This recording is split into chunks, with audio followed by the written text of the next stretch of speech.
Omicron surging all around the country just as flu season kicks into high gear. Many might be wondering what those sniffles, those sneezes might actually mean for you.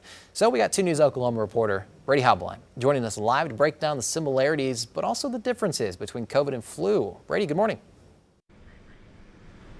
Hey, good morning, Justin. Yeah, the differences between those two illnesses are slight and may only be determined based off of a PCR test. Now, as of now, it appears we may have more of a normal flu season this year based on state numbers. According to OSDH, 174 people have been hospitalized for influenza since September 1st, 28 of them in the past 2 to 3 weeks, and 2 people have now already died. The CDC is warning this year's flu season could cause severe illness in the elderly and the very young. Again, identifying the differences between COVID and the flu are very challenging and even challenging for doctors. Some of the shared symptoms are fever and chills, cough, fatigue, muscle pain and body aches, headache, and vomiting and diarrhea. 2 of the symptoms that uniquely identify COVID-19 are shortness of breath and difficulty breathing, as well as a change in or loss of taste or smell.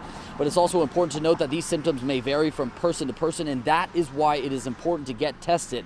And there are plenty of places to get a COVID test, including here at St. Francis, but based on research that I have done, that most of them do require an appointment. So if you do feel those symptoms, it's important to self-isolate.